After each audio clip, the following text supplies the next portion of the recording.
अस्सलाम वालेकुम, मेरा नाम डॉक्टर सैयद आकिल हुसैन शाह है। एक और वीडियो के साथ आपकी खिदमत में हाजिर हैं। आज हम थोरेसिक केज या रिब केज जो कि स्केलेटन है ऑफ द थोरेसिक वॉल, उसके हवाले से बात करेंगे। इससे पहले कि अगर आपने मेरा चैनल सब्सक्राइब नहीं किया हुआ तो चैनल को सब्सक्राइब कर लीजिए और बेल आइकन ज़रूर दबाइए ताकि हर नई आने वाली वीडियो की नोटिफिकेशन आपको मौसूल हो सके। तो चलिए शुरू करते हैं। सबसे पहले हम बोन्स के हवाले से बात कर लेते हैं जो कि इस थोरेसिक केज या रिब केज को बनाती हैं। अगर हम देखें तो हमारे पास सेंटर में स्टर्नम पाई जाती है जिसके 3 पार्ट्स होते हैं, मैन्यूब्रम, बॉडी और नीचे की जानिब ज़ीफॉइड प्रोसेस जो कि डिस्टल एंड पे हमें थिन और elongated part of the sternum हमें दिखाई देता है और ये 10th थोरेसिक वर्टिब्रा के लेवल पर हमें देखने को मिलता है। ये 10th थोरेसिक वर्टिब्रा है, इसके लेवल पर हमें ये ज़ीफॉइड प्रोसेस देखने को मिल रहा होता है। बॉडी की जहाँ तक बात की जाए तो बॉडी जो है वो 5th से 9th 5th थोरेसिक वर्टिब्रा से 5th थोरेसिक वर्टिब्रा से स्टार्ट होके और 9th थोरेसिक वर्टिब्रा तक इसका लेवल जाता है। ये स्टार्ट होता है 5th थोरेसिक वर्टिब्रा से और 9th थोरेसिक वर्टिब्रा तक इसका ये डिस्टल एंड जो कि बॉडी का है वो जा रहा होता है। हम अगर यहाँ पर देखें तो ये एक जॉइंट बनाता है जिसे हम ज़ेफिस्टर्नल जॉइंट कहते हैं और ये सिनकॉन्ड्रोसिस की एग्जाम्पल है, प्राइमरी कार्टिलेजिनियस जॉइंट है। लेकिन अगर हम मैन्यूब्रम और बॉडी के दरमियान में जो जॉइंट पाया जाता है यहाँ पर, इसको हम सेकेंडरी कार्टिलेजिनियस जॉइंट का नाम देते हैं क्योंकि इसमें हाइलाइन कार्टिलेज के साथ फाइब्रस कार्टिलेज मौजूद होता है, तो इसलिए ये fibro cartilaginous type of joint होता है, इसलिए इसको सेकेंडरी कार्टिलेजिनियस जॉइंट का नाम हम देते हैं। इस स्टर्नम के बाद अगर हम देखें तो यहाँ पर कार्टिलेज है जो कि कोस्टल कार्टिलेज कहलाती है और ये हाइलाइन कार्टिलेज है। हाइलाइन कार्टिलेज की वजह से जितना भी यहाँ पर हमें ये रिब्स दिखाई दे रही हैं ये इस स्टर्नम के साथ आर्टिकुलेट करती हैं और ये जॉइंट्स बनाती हैं। उसके हवाले से हम अभी आगे बात करेंगे, लेकिन हम देख रहे हैं कि कर्व्ड शेप्ड हमें यहाँ पर बोन्स दिखाई दे रही हैं जिसे हम रिब्स कहते हैं और ये फ्लैट कर्व्ड बोन्स होती हैं जिसे हम फ्लैट बोन्स हैं। तो ये फ्लैट बोन्स अगर हम देखें, स्टर्नम भी एक फ्लैट बोन है और ये रिब्स भी फ्लैट बोन है। ये कोस्टल कार्टिलेज की वजह से स्टर्नम से आर्टिकुलेटेड होते हैं। तो ये टोटल 12 रिब्स होती हैं जो कि इस स्टर्नम से आर्टिकुलेट होती हैं, जिसमें कि 1 2 3 4 5 6 7 8 9 10 और 2 इसमें फ्लोटिंग रिब्स होती हैं जो कि 11th और 12th ये फ्लोटिंग रिब्स होती हैं। अगर हम इस रिब्स के हवाले से बात करते हैं तो इसको हम ट्रू, फॉल्स और टिपिकल और एटिपिकल रिब्स में हम डिवाइड करते हैं। तो बोन्स की जहाँ तक बात है जो कि थोरेसिक केज या रिब केज को बनाने में हिस्सा लेती हैं, उसमें 12 रिब्स आइदर साइड पे, तो टोटल 24 रिब्स हो गई और एक इसमें स्टर्नम और 12 थोरेसिक वर्टिब्रास जो कि पोस्टीरियर साइड पे पाई जाती हैं और ये 12 थोरेसिक जो वर्टिब्रास हैं ये इसमें हिस्सा ले रही होती हैं। अगर हम देखें तो ये फर्स्ट रिब जो कि इस वर्टिब्रा के साथ आर्टिकुलेट कर रहा है तो इसको हम फर्स्ट थोरेसिक वर्टिब्रा कहते हैं और ये बिल्कुल नीचे की तरफ जाके और ये 12 थोरेसिक वर्टिब्रा तक ये जा रहा होता है जो कि ये है 12 फ्लोटिंग रिब्स के साथ ये आर्टिकुलेट होता है।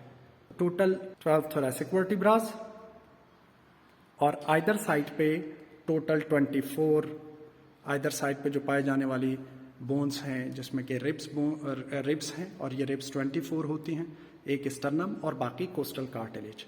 अगर रिब्स की बात की जाए तो रिब्स को हम ट्रू, फॉल्स रिब्स में डिवाइड करते हैं और ये आर्टिकुलेशन की वजह से करते हैं और इसके अलावा जो हम उनकी स्ट्रक्चरल सिमिलैरिटीज़ और डिसिमिलैरिटीज़ की बुनियाद पर हम उन्हें क्लासिफाई करते हैं, उसे हम टिपिकल और एटिपिकल रिब्स कहते हैं। सबसे पहले हम अगर टिपिकल और एटिपिकल रिब्स के हवाले से बात करें तो हम जानते हैं कि जो फर्स्ट हमारा रिब है, सेकेंड रिब ये और इसके अलावा जो 10th 11th 12th ये जितने भी 5 रिब्स हैं ये एटिपिकल रिब्स कहलाती हैं क्योंकि इनमें स्ट्रक्चरल वेरिएशंस पाई जाती हैं जिसकी वजह से हम इसे एटिपिकल रिब्स कहते हैं। बाकी अगर हम 3rd 4th 5th 6th 7th 8th और 9th ये रिब्स अगर हम ले लें तो इनको हम टिपिकल रिब्स कहते हैं, क्योंकि इनमें जितने भी आपस में बोनी लैंडमार्क्स हैं या स्ट्रक्चरल जो सिमिलैरिटीज़ हैं वो तकरीबन एक जैसी ही होती हैं, तो इसलिए हम इसे टिपिकल रिब्स का नाम देते हैं। अभी अगर हम आर्टिकुलेशन की बात कर रहे थे कि चूँकि हमें मालूम है कि ये आपस में एक दूसरे के साथ आर्टिकुलेट हैं, तो तब जाके ये थोरेसिक केज बनता है, जिसमें कि स्टर्नम आइदर साइड पे जो रिब्स हैं जो कि 12 ऑन ईच साइड है, और पीछे की जानिब जो थोरेसिक वर्टिब्राज हैं वो आपस में एक दूसरे के साथ आर्टिकुलेट करते हैं। एंटीरियर साइड पे ये कोस्टल जो रिब्स हैं वो कोस्टल कार्टिलेज के थ्रू स्टर्नम से आर्टिकुलेटेड हैं, और पोस्टीरियर साइड पे ये थोरेसिक वर्टिब्राज के साथ आर्टिकुलेटेड हैं। एंटीरियर साइड पे अगर हम देखें तो हमें मालूम है कि ये डायरेक्टली और इनडायरेक्टली और नॉट अटैच्ड हैं। अगर हम दो नीचे की रिब्स देखते हैं तो ये एंटीरियर साइड पे अटैच्ड ही नहीं हैं, जिन्हें हम फ्लोटिंग रिब्स कहते हैं। 11वीं और 12वीं रिब इसको हम फ्लोटिंग रिब कहते हैं। फर्स्ट रिब जो कि डायरेक्टली स्टर्नम से आर्टिकुलेटेड है, सेकंड भी डायरेक्टली है, थर्ड भी है, फोर्थ भी है, फिफ्थ भी है, सिक्स्थ भी है, सेवेंथ भी डायरेक्टली है, मगर 8th, 9th और 10th ये डायरेक्टली नहीं है बल्कि इनडायरेक्टली है वाया 7th के कोस्टल कार्टिलेज की वजह से ये स्टर्नम से आर्टिकुलेट करती हैं। तो इसलिए जो फर्स्ट से लेकर 7th तक के कोस्टल जो कार्टिलेज की वजह से स्टर्नम के साथ ये आर्टिकुलेटेड हैं, इन सबको हम ट्रू रिब्स का नाम देते हैं। First, second, third, fourth, first, second, third, fourth, fifth, sixth, seventh, ये 7th जो रिब्स हमें यहाँ पर दिखाई दे रही हैं ये डायरेक्टली अटैच्ड हैं इस स्टर्नम के साथ, इसलिए ये ट्रू रिब्स हैं। बाकी अगर हम देखें तो जो हमारी 8वीं, 9वीं और 10वीं ये इनडायरेक्टली 7th के कोस्टल कार्टिलेज की वजह से स्टर्नम के साथ आर्टिकुलेट कर रही हैं, तो इसलिए ये फॉल्स रिब्स कहलाती हैं। ये तो हो गई ट्रू, फॉल्स और टिपिकल और एटिपिकल रिब्स के हवाले से बात। अब हम बात कर लेते हैं स्टर्नम की। स्टर्नम को अगर हम देखें तो ये सेंटर में पाए जाने वाली बोन है, जिसके 3 पार्ट्स होते हैं, जिसमें कि हम मैन्युब्रम, इसके अलावा बॉडी और ज़ीफॉइड प्रोसेस। जैसे कि मैंने अभी आपको बताया कि बॉडी का जो लेवल है वो स्टार्टिंग लेवल इसका 5th थोरेसिक वर्टिब्रा है, और 9th थोरेसिक वर्टिब्रा तक ये इसका जो डिस्टल एंड है ऑफ द बॉडी वो वहाँ पर उस लेवल पर हमें देखने को मिलता है। जबकि ज़ीफॉइड प्रोसेस जो कि एक thin elongated part of the sternum है, और ये 10th of thoracic vertebral level पे हमें देखने को मिलता है। यहाँ पर जो जॉइंट पाया जाता है इसे हम ज़ेफिस्टर्नल जॉइंट, जो कि सिनकॉन्ड्रोसिस की एग्जांपल है, प्राइमरी कार्टिलेजिनियस जॉइंट है। जस्ट हाइलाइन कार्टिलेज यहाँ पर इसके दरमियान में मौजूद होता है, जबकि बॉडी और मैन्युब्रम के दरमियान में यहाँ पर जो जॉइंट पाया जाता है वो फाइब्रो कार्टिलेजिनियस यानी सेकेंडरी कार्टिलेजिनियस जॉइंट होता है। अगर हम देखें तो सुपीरियर या प्रॉक्सिमल एंड पे मैन्युब्रम की, तो यहाँ पर हमें एक जॉइंट देखने को मिलता है जो कि शोल्डर जॉइंट का पार्ट है, और ये मीडियल साइड पे मौजूद है, जिसे हम स्टर्नो क्लेविकुलर जॉइंट कहते हैं। और ये स्टर्नो क्लेविकुलर जॉइंट एक साइनोवियल जॉइंट है, और ये saddle type of synovial joint है। ये आइदर साइड पे हमें देखने को मिलता है। ये एक्सियल स्केलेटन को अपेंडिकुलर स्केलेटन के साथ कनेक्ट करने का काम कर रहा होता है। इसके अलावा अगर हम देखें तो यहाँ पर ये जो कोस्टल कार्टिलेजेस हैं, हमें यहाँ पर जितनी भी कोस्टल कार्टिलेजेस देखने को मिल रही हैं, उसमें यहाँ पर ये एक दूसरे के साथ आर्टिकुलेटेड हैं। रिब्स और स्टर्नम आपस में इस कोस्टल कार्टिलेज की वजह से एक दूसरे के साथ आर्टिकुलेटेड हैं। अगर हम कोस्टल कार्टिलेज और रिब्स को देखें तो फर्स्ट से लेकर 10th तक ये जितने भी जॉइंट्स यहाँ पर हमें दिखाई दे रहे हैं, इनको हम कॉस्टोकॉन्ड्रल जॉइंट कहते हैं, क्योंकि ये कॉन्ड्रम कहलाता है। ठीक है, हाईलाइन कार्टिलेज है, कार्टिलेज को कॉन्ड्रम कहते हैं। तो ये कॉस्टोकॉन्ड्रल, और ये जितने भी कॉस्टोकॉन्ड्रल जॉइंट्स हैं ये प्राइमरी कार्टिलेजिनियस जॉइंट्स होते हैं, क्योंकि इसमें सिर्फ हाईलाइन कार्टिलेज यहाँ पर रिब्स के साथ आर्टिकुलेटेड है। उसके बाद अगर हम मीडियल साइड पे ये जो जॉइंट देखते हैं, except first sternochondral joint, first sternochondral joint ये एक प्राइमरी कार्टिलेजिनियस जॉइंट है, जो कि सिनकॉन्ड्रोसिस है। बाकी सेकंड, थर्ड, फोर्थ, फिफ्थ और ये सिक्स जो है ये साइनोवियल, प्लेन साइनोवियल जॉइंट की एग्जाम्पल है, और ये secondary cartilaginous plane synovial joint की एग्जाम्पल है, जिसमें second sternochondral joint, third sternochondral joint, fourth sternochondral और इसी तरीके से फिफ्थ स्टर्नोकॉन्ड्रल जॉइंट्स। ये जितने भी स्टर्नोकॉन्ड्रल जॉइंट्स हमें यहाँ मीडियल साइड पे दिखाई दे रहे हैं, ये सारे के सारे सेकेंडरी कार्टिलेजिनियस और synovial joint, plane synovial joint की एग्जाम्पल हैं। तो ये तो हमें यहाँ पर देखने को मिले कि एंटीरियर साइड पे कौन कौन से जॉइंट्स हमें देखने को मिलते हैं।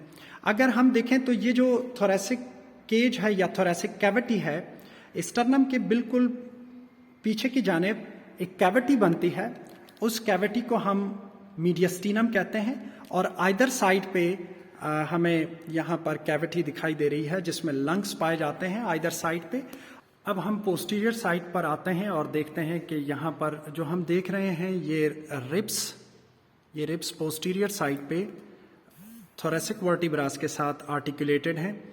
हम देखते हैं कि थोरेसिक वर्टिब्रा के साथ ये आर्टिकुलेटेड हैं और इसे हम कॉस्टो वर्टिब्रल जॉइंट कहते हैं। कॉस्टो वर्टिब्रल जो कि प्लेन साइनोवियल जॉइंट की एग्जाम्पल है। फर्स्ट जो हमारा थोरेसिक वर्टिब्रा है उसके साथ फर्स्ट रिब आर्टिकुलेट करती है।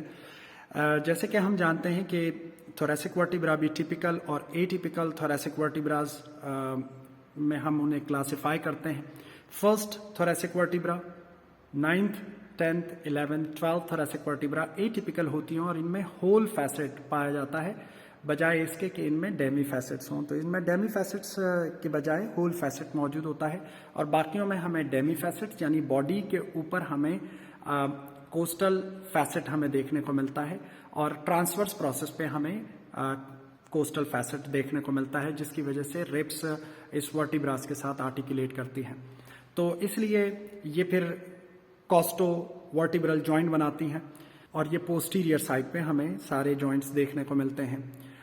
थोरेसिक वर्टिब्रा आपस में भी एक दूसरे के साथ आर्टिकुलेट करते हैं और ये प्लेन साइनोवियल जॉइंट बनाते हैं, एक प्लेन साइनोवियल जॉइंट बनाते हैं जिसे हम ज़ाइगोपोफेशियल जॉइंट कहते हैं या फैसेट जॉइंट भी कहते हैं, जिसमें कि प्रॉक्सिमल और डिस्टल जो आर्टिकुलर फैसेट्स हैं वो आपस में एक दूसरे के साथ, यानी डिस्टल और प्रॉक्सिमल आर्टिकुलर फैसेट्स आपस में एक दूसरे के साथ आर्टिकुलेट करके और ये ज़ाइगोपोफेशियल जॉइंट बनाते हैं, जो कि साइनोवियल जॉइंट की, प्लेन साइनोवियल जॉइंट की एग्जाम्पल में आता है। वर्टिब्रल बॉडीज के दरमियान में भी हमें यहाँ पर जॉइंट दिखाई दे रहा होता है, जो कि फाइब्रोकार्टिलेजिनियस डिस्क की सूरत में, जिसे हम सिम्फिसिस भी कहते हैं, और ये फाइब्रोकार्टिलेजिनियस डिस्क की वजह से आपस में थोरेसिक वर्टिब्रा एक दूसरे के साथ आर्टिकुलेट करते हैं और इस तरह से ये थोरेसिक केज को बनाते हैं। रिब केज हमारे हार्ट को, आइदर साइड पे लंग्स को, और इसके अलावा हमारा जो एओर्टा है, जो कि डिस्टल एओर्टा है, ये उसकी प्रोटेक्शन का काम कर रहा होता है। जो डिस्टल एओर्टा हमें यहाँ पर दिखाई दे रहा है, ये उसकी प्रोटेक्शन का काम कर रहा होता है। इसके अलावा ये मसल्स की अटैचमेंट्स के लिए साइट प्रोवाइड करता है, और ये रिस्पायरेशन में फैसिलिटेशन का काम कर रहा होता है, और इसके अलावा ये सपोर्ट